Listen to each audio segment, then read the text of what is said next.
Madame la ministre, la parole est à Monsieur Rémi Delatte. Merci, Monsieur le Président.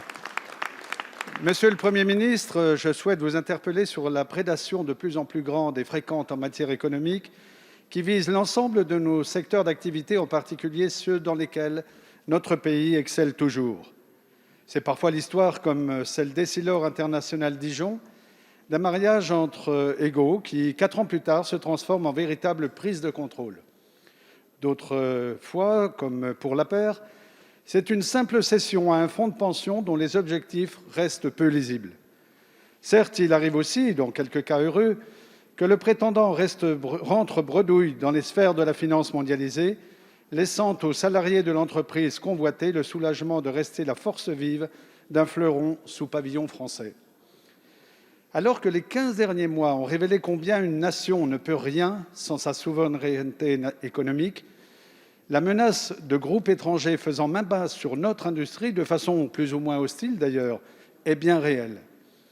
Les services de Bercy ont d'ailleurs, eux aussi, sonné l'alerte devant les commissions parlementaires inquiètes, comme nous le sommes sur tous les bancs, sur la pérennité de notre tissu productif, de recherche et surtout d'emploi. Les derniers chiffres accablants du commerce extérieur nous renvoient à la nécessité pour la France de muscler sa stratégie de défense économique pour exporter sa production à l'étranger plutôt que d'y céder ses fleurons.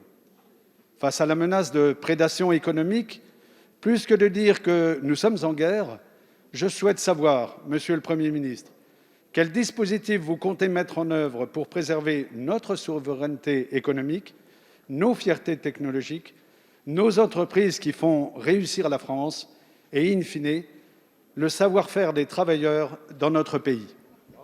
Merci, Monsieur le député. La parole est à Monsieur Olivier Dussopt, ministre délégué chargé des comptes publics. Merci, Monsieur le Président, Mesdames et Messieurs les députés. Monsieur le député Delatte, un mot d'abord pour dire avec quelle attention l'ensemble du gouvernement, tout particulièrement les ministres de Bercy, nous suivons la situation du groupe Essilor que vous avez rappelé.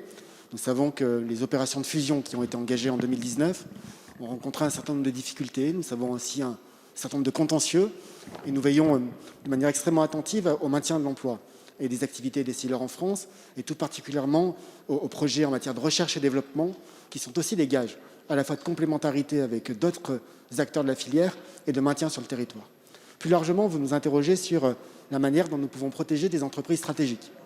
Nous disposons d'outils avec l'Agence des participations de l'État et la possibilité pour l'État d'entrer au capital d'un certain nombre d'entreprises. Nous disposons de leviers de financement et je pense à la présence souvent accrue au fil de la crise de la Banque publique d'investissement au capital d'entreprise, là aussi, pour pouvoir compter dans la gouvernance. Et le groupe que vous venez d'évoquer dans votre question en est aussi un des exemples, puisque depuis peu, la BPI a intégré le capital du nouveau groupe Essilor et dispose d'un siège au conseil d'administration. Nous avons, à l'occasion de la crise, mis en place 2 dispositifs nouveaux. Un premier que vous connaissez car le Parlement l'a adopté. Il consiste à créer un compte d'affectation spéciale permettant la prise de participation de l'État dans les entreprises considérées comme stratégiques. Nous l'avons doté de 20 milliards d'euros avec le soutien du Parlement. Le deuxième dispositif concerne plutôt les entreprises qui, à la sortie de la crise, pourraient être fragilisées.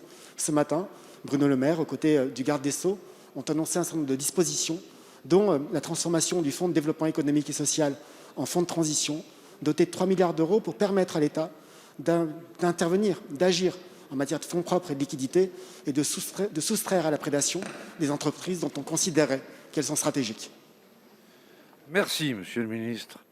La parole est à Monsieur Xavier Roseren.